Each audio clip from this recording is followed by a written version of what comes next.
출애굽기 8장 25절부터 28절까지 교독합니다.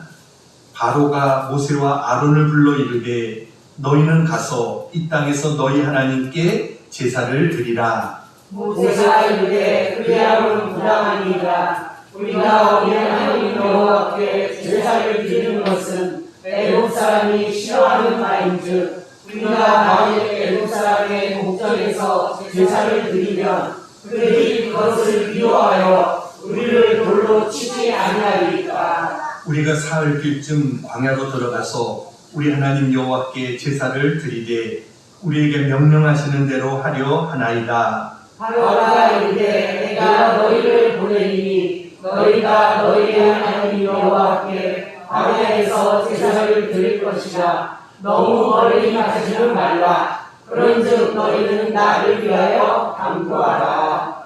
아멘. 할렐루야. 아멘. 여러분, 전략과 전술의 차이점을 아십니까?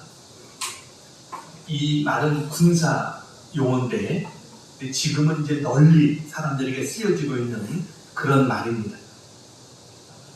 전략과 전술의 차이점에 대해서 아주 쉽게 정리해 준 분이 있는데 피터 드레커라고 하는 박사입니다.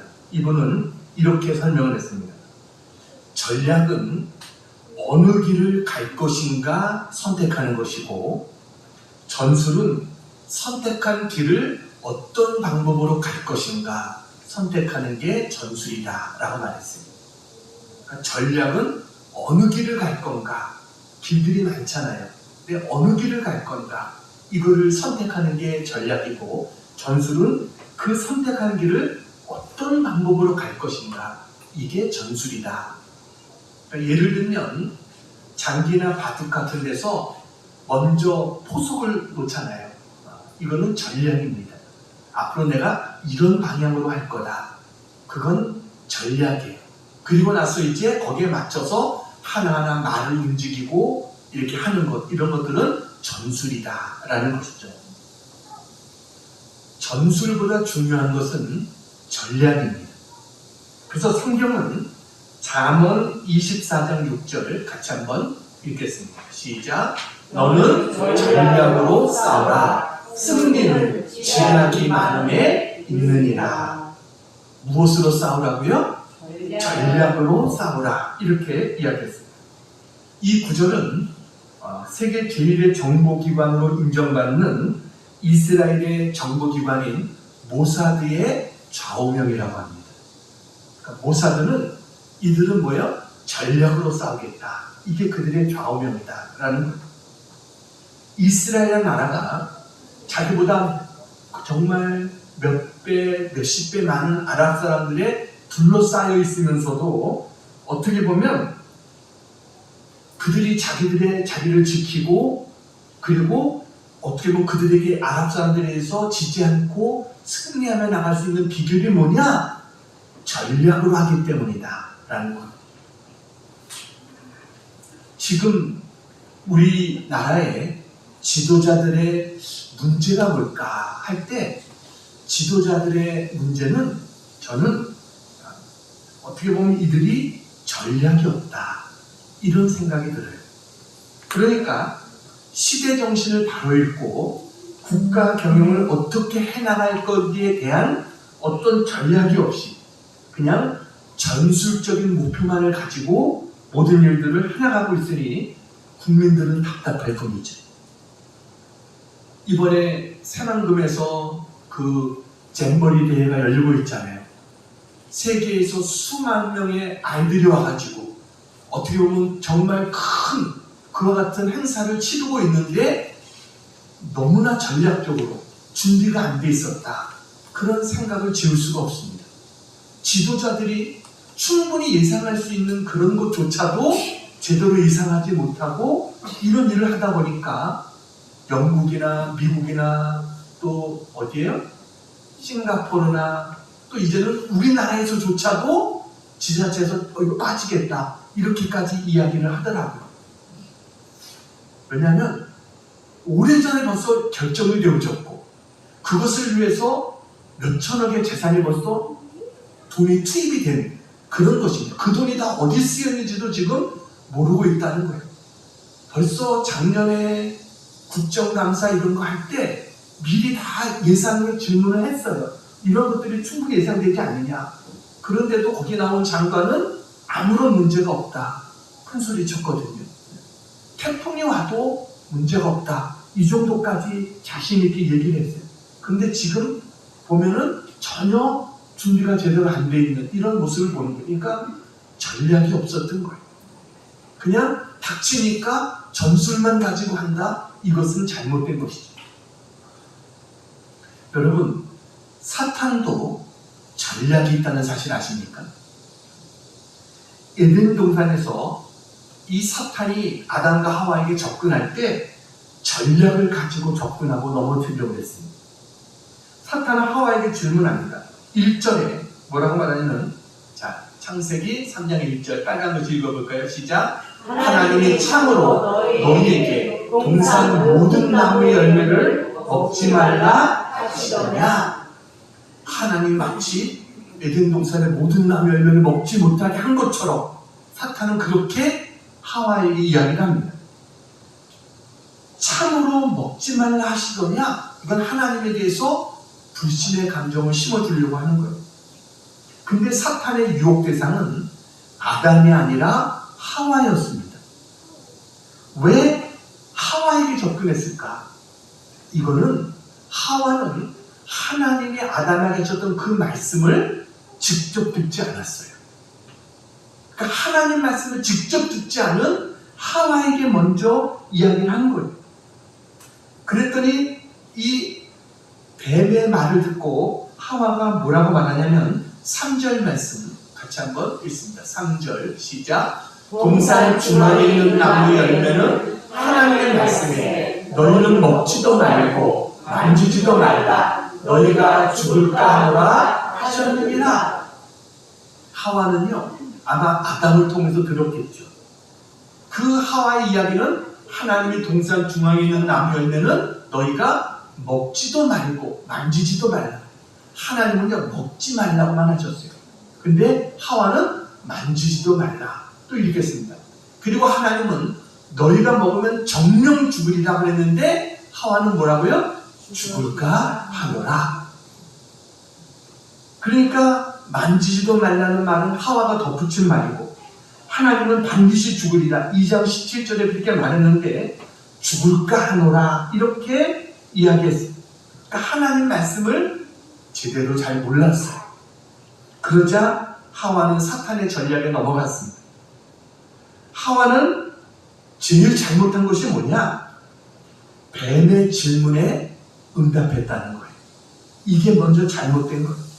하와가 이렇게 대답하니까 사탄은 마치 기다렸다는 듯이 4절 말씀 같이 한번 읽겠습니다. 시작. 뱀이 여자에게 이르되 너희가 결코 죽지 아니하리라. 하나님은 너희가 반드시 죽으리라 했는데 뱀은 뭐라고요? 너희가 결코 죽지 않아. 하나님 말씀에 정면으로 부정합니다. 그리고 너는 절대로 죽지 않는다는 확신을 심어줘요. 이거는 사탄이 준 거짓된 확신입니다.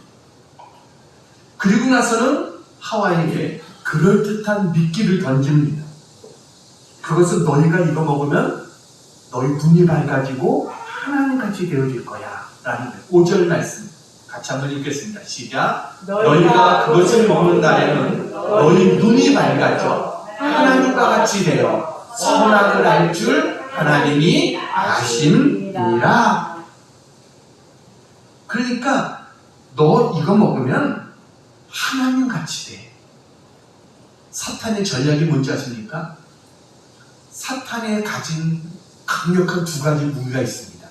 하나는 우리에게 두려움을 주는 것이고요. 또 하나는 우리의 욕망을 부채질하는 겁니다. 이게 사탄이 가진 무기입니다. 우리에게 욕심을 주고 자꾸 우리의 욕망을 부채질해요. 그래서 죄를 짓게 만들어요. 그리고 죄를 짓고 나면 어떻게 됩니까? 그때부터는 그것을 올가미로 삼아서 꼼짝 못하게 만듭니다. 우리 마음속에 두려운 마음을 심어주는 겁니다. 이게 사탄이 가진 무기예요. 내가 이거 먹으면 하나님같이 되리라. 이 말에 속아서 사탄은, 하와는 그때 선악과를 보니까 선악과가 다르게 보였어요. 6절 같이 한번 빨간 글씨 읽어봅니다. 시작. 먹음직도 하고 보암직도 하고 지혜롭게 할 만큼 탐스럽기도 한 나무인지라. 선악과가 평소와는 다르게 보였어요. 그래서 하와가 넘어갑니다. 자기만 넘어가는 게 아니라 아담도 끌어들입니다. 죄는 이렇게 다른 사람을 같이 끌어들입니다. 그러면 하와가 저 사탄의 전략에 넘어가지 않으려고 했다면 어떻게 했어야 됐을까요? 그거는 사탄이 말을 걸어왔을 때 단호하게 안 돼! 라고 말했어야 되는 거예요. 근데 그러지 못했다는 거예요. 사탄은요, 오늘도 우리를 유혹합니다. 우리를 넘어뜨리려고 해요. 그래서 성경은 우리에게 뭐라고 말합니까? 우리의 씨름은 혈과 육에 대한 것이 아니라는 겁니다. 통치자들과 권세들과 이 세상의 어둠의 세상 주관자들과 하늘에 있는 악의 영들에 대해서 우리가 지금도 싸우고 있다라고 성경은 우리에게 말해요. 여러분, 이 싸움에서 승리하는 자들이 되기를 축원합니다. 아멘. 자, 출애굽기에 보면 이제 애굽의 바로왕이 이스라엘을 내보내지 않기 위해서, 출애굽시켜주지 않기 위해서 그야말로 온갖 몸부림을 다하는 모습을 볼 수가 있습니다. 이것은 사탄이 어떻게 보면 자기의 통치하에 있는 하나님의 백성들을 내보내지 않겠다는 거예요. 이게 사탄의 마음이고 역사예요. 그래서 바로가 뭐라고 말합니까? 출애굽기 5장 2절 같이 한번 읽겠습니다. 시작. 바로가 이르되 여호와가 누구이기에 내가 그의 목소리를 듣고 이스라엘을 보내겠느냐? 나는 여호와를 알지 못하니 이스라엘을 보내지 아니하리라. 바로의 저 말 속에는요, 하나님을 무시하는 마음이 담겨 있습니다. 그리고 하나님의 백성들을 계속해서 노예로 묶어두려고 하는 그러한 것을 우리가 볼 수가 있어요. 근데 여러분 기억하세요. 하나님은 하나님의 택한 백성들을 사탄에게 빼앗기지 않으십니다. 바로왕이 고집을 피우면 피울수록 그에게는 더욱더 비참한 패배와 저주만이 있을 뿐입니다. 성도는요, 이미 승리했습니다. 왜냐하면 예수님이 승리하셨어요. 우리의 싸움은 싸워서 이기는 싸움이 아니라 이미 승리한 싸움을 싸우는 것이 바로 성도들입니다. 근데 이 승리는요, 우리에게 거저 주어지는 것은 아닙니다. 우리가 믿음으로 싸워서 얻는 그러한 승리예요. 우리가 믿음으로 싸우면 우리는 반드시 승리하게 될 것을 믿으시기 바랍니다. 아멘. 우리가 이 사탄과의 싸움에서, 바로와의 싸움에서 우리가 승리하기 위해서는 바로의 전략이 뭔가, 사탄의 전략이 뭔가, 우리가 이것을 분명히 알아야 됩니다. 그래서 오늘 설교의 제목은 사탄의 전략. 이게 오늘 설교의 제목입니다. 오늘 바로는 4가지 전략을 가지고 이제 모세와 이스라엘 백성들을 묶어놓으려고 했어요. 자, 바로의 전략이 어떤가? 첫 번째, 같이 한번 읽겠습니다. 시작. 애굽을 떠나지 말고 이 땅에서 예배하라. 이 작전이 바로 바로의 작전입니다. 광야에 나가서 하나님 앞에 예배드리겠다라는 이스라엘 백성에 대해서 바로는요, 처음에는 완강히 거절하고 했지만 몇 가지 재앙을 겪어보니까 안 되겠어요. 그래서 이제 타협안을 내놓습니다. 그 첫 번째 타협안이 뭐냐면 바로 8장 25절입니다. 같이 한번 읽겠습니다. 시작. 바로가 모세와 아론을 불러 이르되 너희는 가서 이 땅에서 너희 하나님께 제사를 드리라. 이 땅에서, 이 땅이 어디냐? 애굽 땅에서, 바로 여기에서 너희가 하나님 앞에 제사를 드리라, 이렇게 말합니다. 그러니까 애굽을 떠나지 말고, 하나님 앞에 예배 드리는 건 좋은데 애굽을 떠나지 말고 여기서 예배 드려라. 세상을 벗어나지 말고 세상에서 어떻게 보면 너희가 교회는 나가지만 세상의 가치관까지는 버리지 말라. 이것을 사탄은 이야기하는 거예요. 이 작전이요, 사탄이 그리스도인들을 유혹하는 작전입니다. 너희들 예수 믿는 건 좋아. 교회 나가서 예배 드리는 건 좋아. 그렇지만 너희들 세상에 살고 있잖아. 그러니까 여기에 가치관과 여기에 문화는 너희들이 이것은 버려서는 안 돼. 거기는 그걸 따라야 돼. 이렇게 이야기하는 거예요. 사탄은요, 오늘도 변화되지 않은 그리스도인들의 목줄을 붙잡고 어떻게 해서든지 자기의 뜻대로 조종하려고 합니다. 이 작전에 넘어간 사람들은요, 어떻게 보면 이 사람이 그리스도인인지 아니면 세상에 속한 자연인인지 구분이 잘 안 됩니다.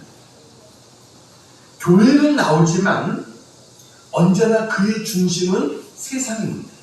세상적으로 살아가고 있습니다. 세상에 대한 말뚝은 뽑지 못하고 언제나 그 말뚝에 매여서 그냥 거기를 빙글빙글 돌면서 그렇게 살아가고 있는 거예요. 그러니까 이런 사람들은요, 사탄의 선전물이 됩니다. 야, 저 사람 봐. 저 사람 예수 믿잖아. 그렇지만 세상에서 우리랑 똑같이 다 하고 있어도 그래도 잘 살고 있잖아. 이렇게 사탄의 선전물이 되는 거예요. 애굽을 떠나지 못하는 사람, 세상적인 노예 근성을 버리지 못하는 사람, 이런 사람은요, 종교인은 될 수 있어요. 그러나 신앙인은 못 됩니다. 진정한 하나님의 백성은 아니에요. 교회는 나오고 예배는 드리고 어떻게 보면 직분도 가지고 있을 수 있어요. 그렇지만 그의 가치관은 변화가 없습니다. 이런 사람은요, 세상에 나가도 찝찝합니다. 왜냐하면 세상에서 또 마음대로 세상적으로 살지는 못해요. 왜냐하면 하나님이 조금 두려운 마음도 좀 있거든요. 그리고 또 교회 안에 와서는 하나님 앞에 예배하지만 당당하지 못합니다. 왜냐하면 세상적인 것이 너무 많거든요.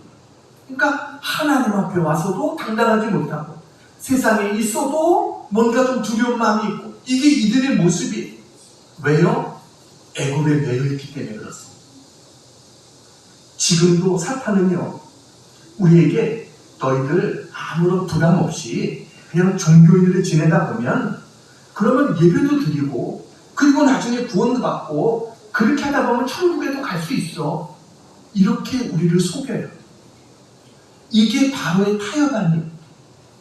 여기에 대해서 모세가 뭐라고 말했는가? 26절 같이 한번 읽겠습니다. 시작. 모세가 이르되 그리함은 부당하리이다. 우리가 우리 하나님 여호와께 제사를 드리는 것은 애굽 사람이 싫어하는 바인즉 우리가 만일 애굽 사람의 목전에서 제사를 드리면 그들이 그것을 미워하여 우리를 돌로 치지 아니하니까. 모세는 뭐라고 말해요? 그리함은 부당합니다. 그럴 수 없습니다. 라고 모세는 이야기합니다. 왜냐하면 애굽 사람들은요, 짐승을 섬기는 사람들입니다. 그 짐승을 우상으로 섬기는 사람들이에요.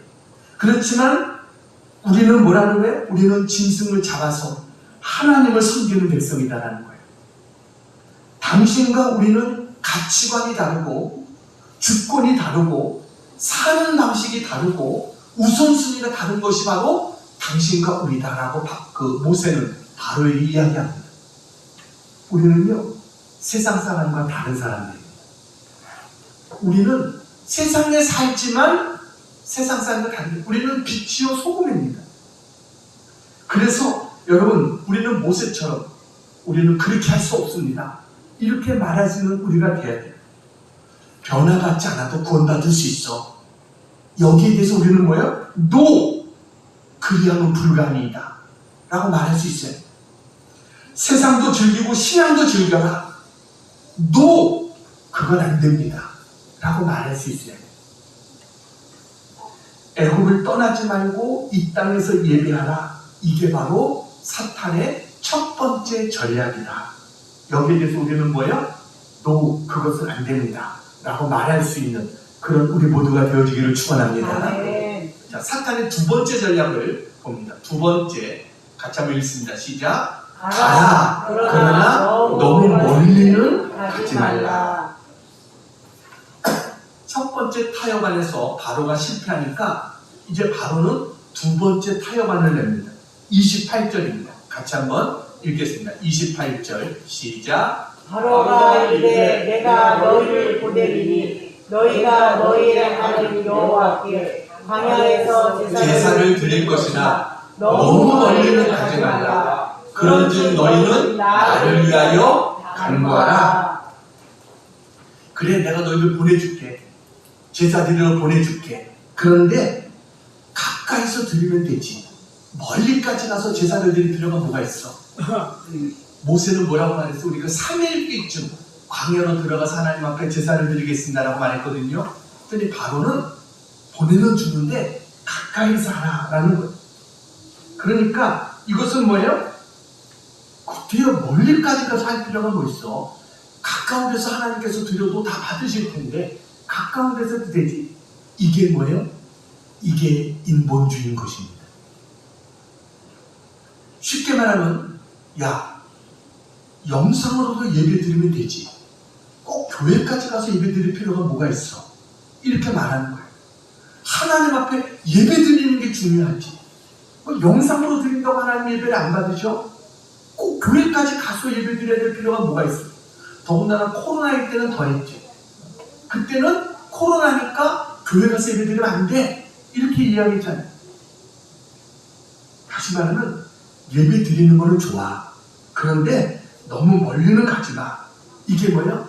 사탄은요, 어떻게 해서든지 우리가 하나님께 가까이 하지 못하게 하는 거. 이게 바로 사탄의 전략이다라는 겁니다.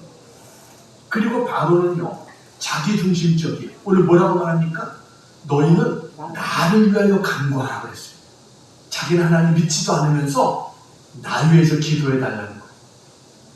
여러분, 사탄은 이렇게 우리 인간들을 너 힘들게 그렇게 할 필요는 없어. 편리하게 하면 되지. 이렇게 우리를 묶으려고 해요. 그리고 자기중심적으로 신앙생활을 하도록 만드는 것. 이게 바로 사탄의 전략이다. 그러니까 가라. 그러나 너무 멀리는 가지 마라. 너희들 예수 믿는 건 좋은데 유별나게 믿지는 마. 이렇게 말하는 거예요. 너희들 신앙생활 하는 건 좋은데 너무 그렇게 열심히 뭐 헌신한다고 막 그렇게 할 필요는 없어. 이렇게 이야기하는 겁니다. 너무 막 열심히 한 사람들 보니까 정말 꼴불견이더라. 이렇게 사탄은 우리에게 속삭이는 것. 여러분, 사탄이요, 세상에서 우리를 교회로 풀어주는 듯한 유화 정책을 쓰지만, 그러나 사탄은 끝까지 우리를 붙잡고 있는 고피를 놓지 않으려고 하는 것. 이게 사탄이라는 사실을 알아야 됩니다. 그래서 이럴 때일수록 우리는 어떻게 해요? 단호해야 돼요. 사탄, 네 말을 듣는 것과 하나님 말씀 듣는 것이 어느 것이 옳은 것인지 내가 판단하라. 이렇게 말할 수 있어야 돼요. 하나님 우리에게 뭐라고 말합니까? 너희는 열심을 다해서 믿으라는 것. 마지막 때가 될수록 더욱 그리하라. 이게 하나님 말씀이에요. 마지막 때가 될수록 모이는 것을 패하는 어떤 자들의 습관 같은 것을 버리고 마지막 때가 될수록 더욱더 모이기에 힘써야 된다. 이게 하나님의 말씀입니다. 에스겔서에 보면 에스겔이 환상을 봅니다. 성전에서 물이 나오는 환상이에요. 근데 이 물이 점점 흘러가더니 나중에 강을 이루고 바다로 흘러가는 거예요. 근데 이 물을 깊이를 재보니까 처음에는 이 물이 발목만 찼어요. 그러다가 조금 더 1,000척을 가서 재보니까 무릎까지 찼어요. 또 1,000척을 가서 재보니까 허리까지 찼어요. 1,000척을 더 가서 재보니까 이제는 헤엄쳐야 될 정도로 깊은 물이 되어졌다. 이런 환상을 봅니다. 여러분, 이게 우리가 보여주는 의미가 뭐겠어요? 그러니까 발목 신앙이 있다는 거예요. 이것은 뭐예요? 그냥 은혜의 강물에 발목만 담궈가지고 찰랑찰랑 하면서 그렇게 신앙생활하는 그런 사람이 있다는 거예요. 자기 마음대로 생활하면서 겨우 발목만 적시게. 이게 발목 신앙이에요. 그런가 하면 무릎 신앙도 있어요. 이건 뭐예요? 이제 기도의 맛도 조금 아는 거예요. 하나님 앞에 기도해서 응답도 조금 체험하기도 하고. 그런데 여전히 가치관의 변화가 없는 이게 무릎신앙이에요. 허리신앙은 뭐예요? 이제는 어떻게 보면 말씀에 좀 붙잡혀서 말씀대로 좀 살아가려고 그래요. 그러면서도 여전히 발은 세상의 뒷구석, 여전히 마음대로 따라가고 그러다 또 헤엄도 치고, 이게 허리까지 찬 신앙의 모습이에요. 어떤 때는 은혜의 그 강물에 우리 가슴이 적셔지기도 해요. 은혜 받기도 해요. 그러면서도 또 내 마음대로 또 살아가는, 이게 허리신앙입니다. 그러나 나중에 마지막이 뭐예요? 여러분, 온몸을 담그고 은혜의 강물에서 헤엄치는 신앙이 있어요. 이렇게 살아갈 때 이제 우리는 뭐예요? 하나님의 은혜를 온전히 경험하게 되는 거예요. 나와 세상은 간 곳 없고 구속한 주만 보인다. 이 고백을 할 수 있게 되는 거예요. 여러분, 발목신앙이 아니라 하나님의 은혜의 강물에서 헤어날 수 있는 그런 우리 모두의 신앙이 되기를 축원합니다. 마귀는요, 오늘도 우리에게 속삭입니다. 너무 멀리를 가지 마. 너 멀리 가면 너 빠져 죽어. 바로는 우리를 속여요. 너 내가 밥 먹여줬잖아. 내가 집 주고 내가 옷 입혀주고 너 광야에서 어떻게 살아? 광야는 예배만 드리고 애굽으로 돌아오면 돼. 이게 바로의 전략이에요. 너 예수가 밥 먹여줘? 교회가 밥 먹여줘? 사는 것은 세상 방법대로 사는 거야. 예수 믿어도 그렇게 사는 거야. 사탄은 우리에게 그렇게 속삭여요. 제가 예수 믿었을 때 저희 집안에는 아무도 예수 믿는 사람이 없었어요. 그러니까 저희 집안에 제가 첫 번째 예수 믿었어요. 그때 저희 아버지가 저에게 했던 말이 뭐냐면 맨날 너 교회 가면 밥이 나와? 떡이 나와? 이 말을 얼마나 많이 들었는지 몰라요. 그리고 성경책도 없애버리고 교회 가면 핍박하고, 참 그런데 목사가 됐으니 하나님의 은혜죠. 그런데 하나님께서 은혜를 주셔서 집안이 예수 믿는 집안이 되게 하셨어요. 이게 정말 하나님의 은혜예요. 그러니까 마귀는 계속 속삭여요. 또 교회 나오면 열심히 나오면 뭐 떡이 나와 밥이 나와? 내가 해야 될 일 열심히 해야지. 이게 사탄이 우리에게 속삭이는 말이다라는. 여러분, 한국 교회가 왜 이렇게 힘이 없는 그런 모습이 됐는가? 이게 바로 뭐예요? 예수는 믿지만 멀리 가지 않는 사람들 때문에. 그래서 교회가 그렇게 된 거예요. 여러분, 교회가 왜 세상을 바꾸지 못합니까? 멀리 가지 말라는 바로의 타협 안에 넘어갔기 때문에. 그래서 여러분, 세상에 크리스찬이 그렇게 많은데도 세상을 바꾸지 못하는 거예요. 사탄은 지금도 속삭입니다. 가라. 그런데 너무 멀리는 가지 마라. 사탄의 전략이. 여기에 우리는 주님의 음성을 들어요. 주님은 뭐야? 너 은혜의 바다에서 헤엄쳐. 그럼 내가 너 책임져 줄 거야. 여러분, 주님의 음성을 들을 수 있는 우리 모두가 되기를 축원합니다. 세 번째, 사탄의 세 번째 전략입니다. 같이 한번 읽겠습니다. 시작. 가족이 다 가지 말고 너만 가라.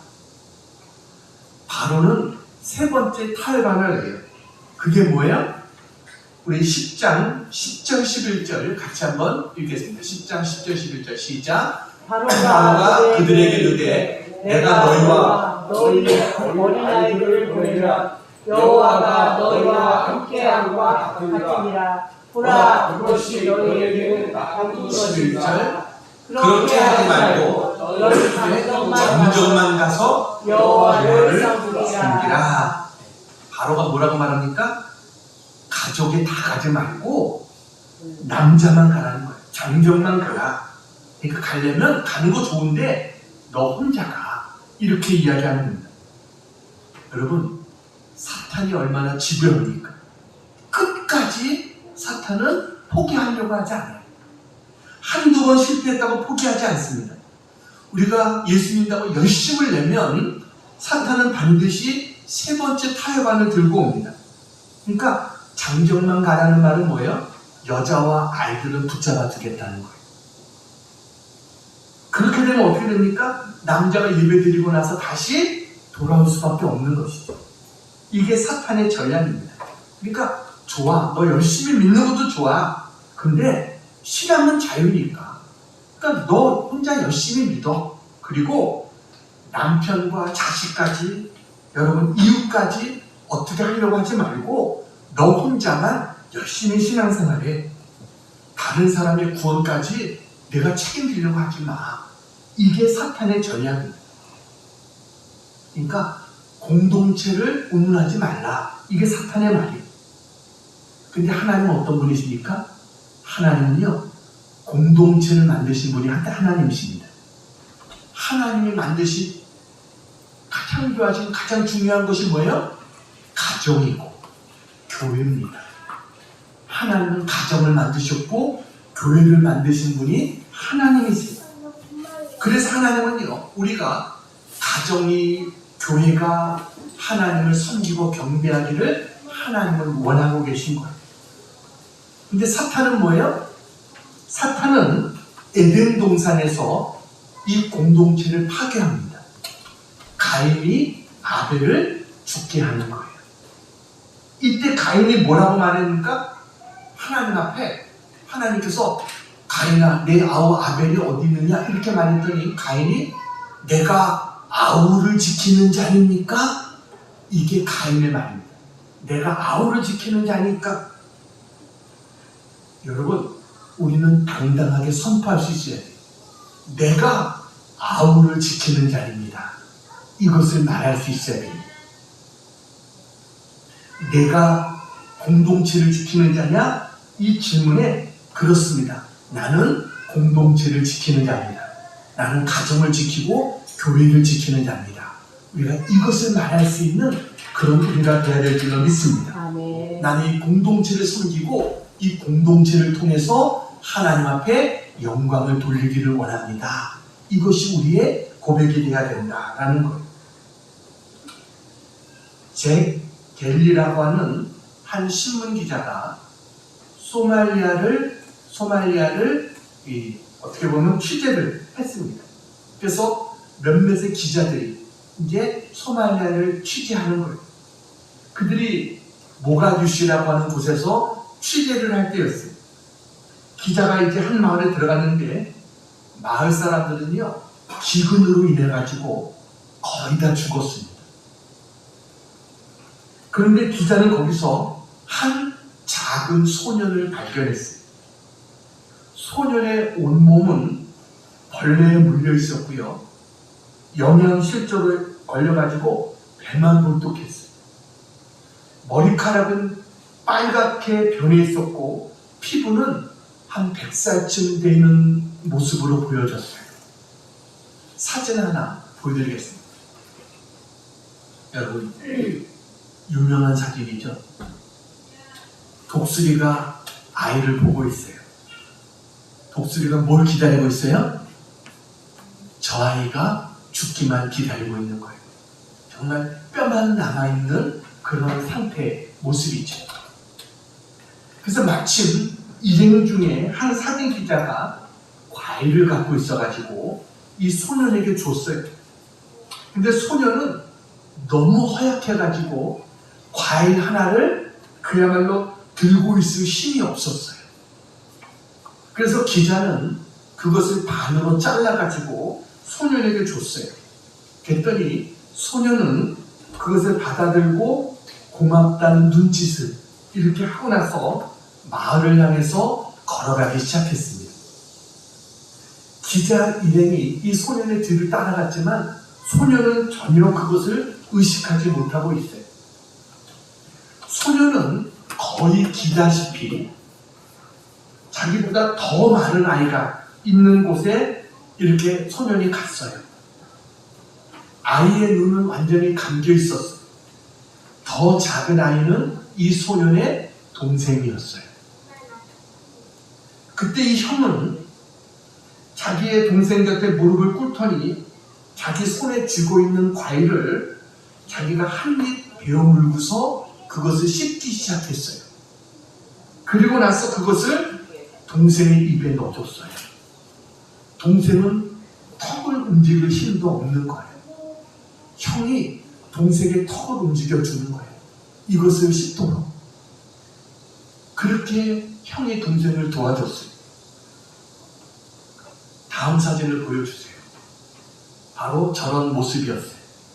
유명한 그러한 사진입니다. 기자 일행은 이 소년이 자기 동생을 위해서 보름 동안이나 그렇게 해왔다는 것을 알게 됐어요. 자기가 먹지 않고 그것을 씹어서 보름 동안이나 동생을 먹인 거였어요. 며칠 뒤 결국 그 소년은 영양실조로 죽게 됩니다. 그런데 그 동생은 살아나게 됐어요. 저는 그 기사를 보면서 예수님 생각이 났어요. 예수님은 우리의 큰 형이 되시는 거예요. 우리를 구하기 위해서 예수님은 십자가에서 죽으셨어요. 자기의 살과 피를 우리를 위해서 다 주셨습니다. 이게 주님의 사랑이에요. 이 주님의 사랑 때문에 우리가 구원받게 된 것을 믿습니다. 너 혼자 가. 여러분, 사탄은 이것이 우리를 속이는 거예요. 너만 열심히 잘 믿으면 되잖아. 신앙은 각자의 자유잖아. 이렇게 이야기하는 거.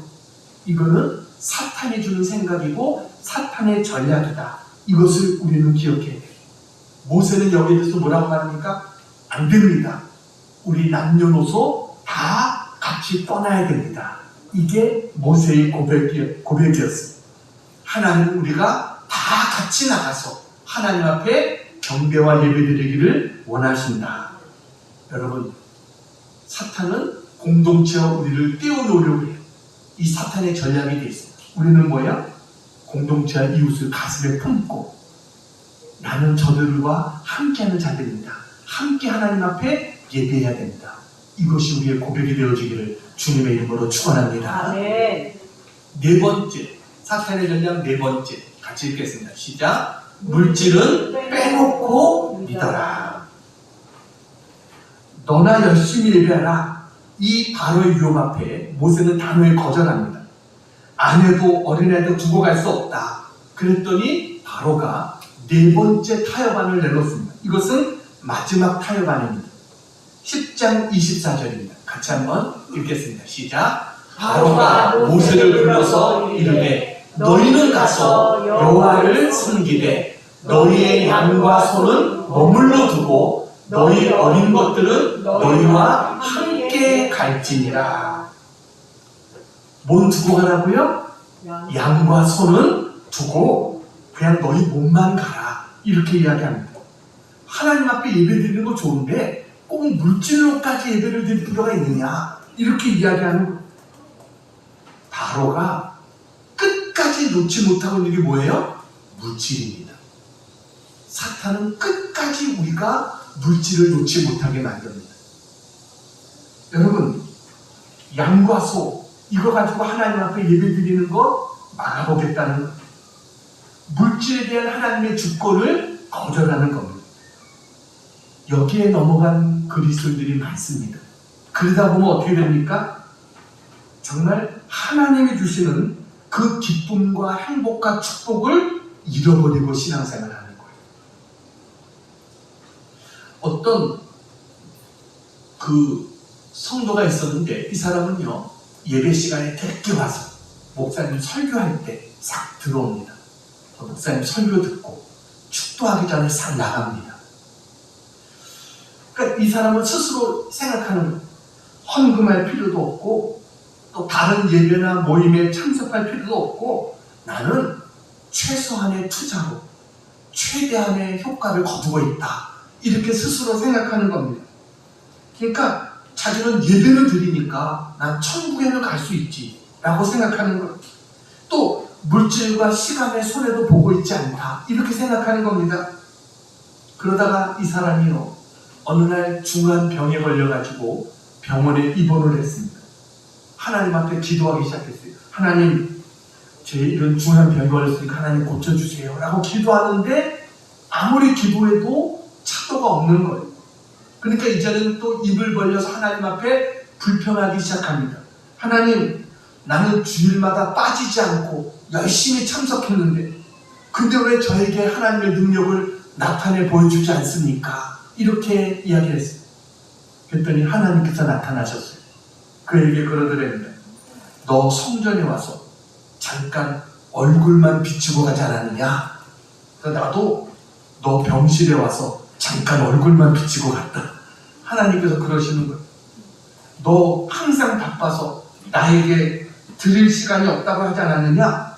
나도 바빠서 내게 안수해 줄 시간이 없다. 여러분, 그래서 이 사람이 그 다음에 깨닫고 정신 차리고 회개하고 하나님 앞에 열심히 은혜의 보좌에 나가서 섬겼다. 그런 이야기가 있습니다. 여러분, 하나님께서 우리에게 물질을 요구하세요. 그 하나님 돈을 좋아하실까요? 하나님 돈 좋아하실까요? 하나님 돈 싫어하실까요? 하나님은요, 돈 좋아하시지 않습니다. 왜냐하면 모든 게 다 하나님 것이거든요.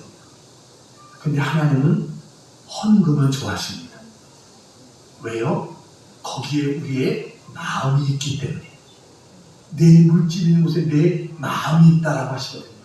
그래서 하나님 우리에게 헌금을 좋아하세요. 과부가 자기의 두레돈을 드렸을 때 주님은 너무 기뻐하셨어요. 그는 자기의 생활비 전부를 넣었다는 거예요. 부자가 얼마나 많이 넣느냐, 거기에 주님은 관심이 있지 않아요. 여러분, 우리가 하나님 앞에 온전한 헌금을 드릴 때 하나님께서는요, 우리에게 더 좋은 것을 주시는 하나님이신 것을 믿으시기 바랍니다. 누가복음 18장 29절 30절에 이렇게 말합니다. 같이 한번 읽겠습니다.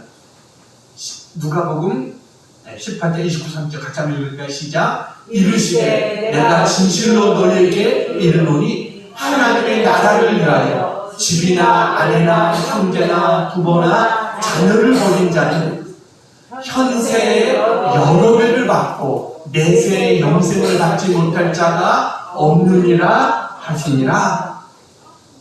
하나님 앞에 헌신했을 때 하나님 뭐예요? 이 땅에서도 여러 배를 주시겠다는 거예요. 이게 하나님의 은혜예요. 여러분, 이스라엘 백성들이 광야길을 갈 때 하나님께서 다 주십니다. 날마다 먹을 것 만나를 주시고, 고기 먹고 싶다고 할 때 메추라기도 주시고, 목마르다고 할 때 물을 주시고, 하나님 다 주세요. 근데 왜 하나님께서 꼭 양과 소를 데리고 가라고 하느냐? 여러분, 왜 그런가요? 우리 신앙인에게 물질이 필요한 첫 번째 이유가 뭐냐? 이거는 우리의 생존을 위한 게 아니라는 거예요. 그것은 뭐예요? 하나님을 섬기기 위한 것이다 라는 것입니다. 이 가치관이 분명해야지, 이 가치관이 분명하지 않으면 우리는 뭐예요? 세상 사람들과 다름없는 그런 모습으로 살아가게 된다. 우리는 이 사실을 분명히 알아야 된다는 거예요. 사진 하나 보여드리겠습니다. 스크루 테이크의 편지라는 책입니다. 이거는 C.S. 루이스라고 하는 사람이 쓴 그러한 책입니다. 저 책을 보면 이 사탄, 다시 말하면 고위직의, 사탄의 고위직의 스크루 테이프라고 하는 이 사탄이 있는데, 이 사탄이 자기의 조카이기도 하고 좀 말단직에 있는 사탄에게 편지하는 그러한 편지의 내용입니다. 그러니까 사탄이, 고위직에 있는 사탄이 저 밑에 있는 사탄에게 편지하는 그런 내용이, 제가 그 내용을 읽어드리겠습니다. 거기에 이런 내용이 나옵니다. 이제 우리는 마지막 시대에 돌입하였다. 이제부터 시작되는 전쟁이야말로 우리 모두의 운명이 결정날 것이다. 어떻게 하면 우리가 이 영적 전쟁에서 우리가 승리할 것인가? 우리는 더 이상 사람들이 교회로 몰려드는 것을 막을 필요가 없다. 이미 세속적 정신과 비진리로 인하여 복음의 능력을 잃어버렸기 때문이다. 또한 그들의 기도도 막을 필요가 없다. 왜냐하면 그들의 기도는 이미 세속에 깊이 물들어 있기 때문이다. 목사의 설교를 막을 필요도 없다. 온갖 재밌는 이야기와 정치와 사회적인 문제로 채워져 있어서 복음을 정확하게 강론하지 못하고 있기 때문이다. 이런 설교는 인간을 신에게로 이끌지 못할 것이다. 내가 이 마지막 시대에 너희들에게 명령하고 싶은 것은 매우 간단하다. 사람들이 자신이 구원받았다고 스스로 믿게 만들고 그들의 시간을 사소한 일로 바꾸게 만들면 된다. 돈과 명예를 쫓는 일에 집중하게 하고 지출을 느리도록 하라. 그러면 그들의 마음과 삶은 불신자와 별로 다르지 않게 될 것이다. 이게 사탄이 쓴 편지다라는 거예요. 이게 마귀의 전략입니다. 마귀는요, 우리 이미 다 모든 것 막으려고 할 필요도 없다는 거예요. 이미 우리가 세상에 그만큼 마귀의 전략에 젖어 있다. 이렇게 마귀는 이야기하고 있습니다. 마지막 때가 될수록 사탄은요, 더욱더 자기 때가 얼마 남지 않은 것을 압니다. 그래서 어떻게 해서든지 우리를 방해하고 우리를 못 가도록 세상에 메워두도록 마귀는 끝까지 최선을 다할 것입니다. 그러나 여러분, 두려워하지 마세요. 우리는 하나님의 백성인 것을 믿으시기 바랍니다. 아멘. 바로가 아무리 이스라엘 백성들을 막으려고 해도 하나님은 10가지 재앙을 통해서 결국 이스라엘 백성들을 출애굽시키십니다. 이게 하나님의 역사예요. 우리는 이미 세계에서 이런 하나님의 역사들을 보고 있습니다. 어떻게 보면 하나님이 진노를 바라기 시작했어요. 온갖 재앙들을 이미 하나님이 시작하신 것을 우리가 점점 더 느끼지 않습니까? 여러분, 마지막 10번째 재앙이 뭡니까? 애굽의 모든 장자들을 죽이는 거예요. 그러나 거기에 하나님의 전략은 또 나옵니다. 뭐예요? 어린 양을 잡아서 그 피를 문설주와 인방에 바르라. 그러면 죽음의 사자가 넘어갈 거다라는 거예요. 그러니까 우리가 해야 될 일이 뭐라는 거예요? 예수님의 보혈의 피를 바르라는 거예요. 예수님의 보혈의 피를 믿고 거듭나야지만 우리가 사탄의 이런 모든 대적을 우리가 물리칠 수 있고 우리는 하나님 안에서 승리할 수 있는 자가 될 수 있다. 여러분, 이런 우리 모두가 되어지기를 축원합니다. 아멘. 이제 마지막 한 가지 이야기하고 마치려고 합니다. 사진 하나 보여드리겠습니다. 저분이 누구냐면 베트남 보구엔 지압 장군이라고 하는 사람입니다. 지금은 돌아가셨습니다. 10년 전에 돌아가셨어요. 그때 저분이 102세에 돌아가셨습니다. 정말 오래 살았죠. 102세. 저분이 누구냐면 미국 언론이 20세기의 최고의 명장이다 라고 이야기한 사람이 저 사람입니다. 20세기의 최고의 명장이라는 거. 쉽게 말하면 저 사람은요, 베트남의 이순신 같은 사람입니다. 160cm 키에 이 사람은요, 그야말로 역사 선생님, 역사 교사예요. 군사훈련을 받은 적도 없습니다. 그냥 독학으로 공부했어요. 그래가지고 모든 전략들을 익힌 그런 사람입니다. 이 사람은요, 프랑스와의 전쟁에서 승리했고요, 미국과의 전쟁에서 승리하고 중국과의 전쟁에서 승리한 사람입니다. 그래서 베트남이 그런데 넘어가지 않도록 나라를 지킨 영웅 같은 사람이 저 사람이에요. 대단한 사람이에요. 근데 이 사람이 이런 얘기를 했어요. 자기에게는 전략이 있다는 거예요. 3가지 전략을 이야기했어요. 그것이 뭐냐면 나는 3가지를 하지 않는다 라고 이야기했어요. 첫 번째는 적들이 원하는 시간에 싸우지 않겠다. 이게 첫 번째 전략이에요. 적들이 원하는 시간에 싸우지 않겠다. 두 번째는 적들이 원하는 장소에서 싸우지 않겠다. 이게 두 번째 전략입니다. 세 번째는 나는 적들이 예상하는 방법으로 싸우지 않겠다. 이게 3불, 그에게 3가지 전략이에요. 적들이 원하는 시간에, 적들이 원하는 장소에서, 적들이 예상하는 방법으로 싸우지 않는다. 이렇게 해서 프랑스와 미국과 중국에 대해서 승리할 수 있었다라고 이야기합니다. 우리도 승리하기 위해서는요, 사탄의 전략을 알아야 됩니다. 사탄의 전략을 따라가서는 안 돼요.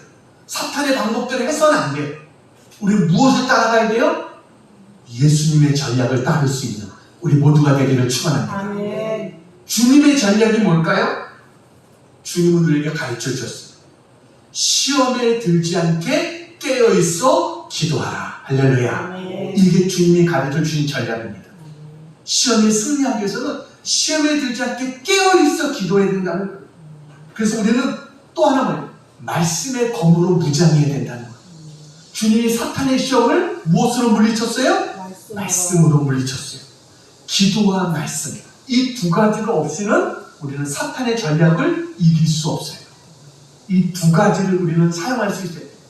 사탄은 끊임없이 우리에게 계속해서 유혹할 겁니다. 너 교인은 돼. 그렇지만 세상 것까지 포기할 필요는 없어. 이게 사탄의 이야기입니다. 너 예수는 믿어. 그렇지만 너무 열심을 내지는 마. 이게 두 번째 이야기입니다. 세 번째는 뭐야? 신앙은 개인적인 거야. 너나 열심히 잘해. 이게 사탄의 이야기입니다. 네 번째는 뭐예요? 다 좋은데 물질은 놔두고 믿어. 물질은 잘 붙들어. 이게 사탄의 네 가지 전략이에요. 여러분, 여기에 대해서 우리는 뭐라고 해야 돼요? NO! 그것은 절대로 안 돼. 이렇게 외칠 수 있는 우리가 되어야 될 줄로 믿습니다. 아멘. 사탄의 이런 길락에 우리가 빠지지 않고 더욱더 주님을 의지하고 말씀과 기도를 통해서 우리는 사탄과 영적인 전쟁에서 승리할 수 있는 그런 우리 모두가 되기를 주님의 이름으로 축원합니다. 네. 기도하겠습니다.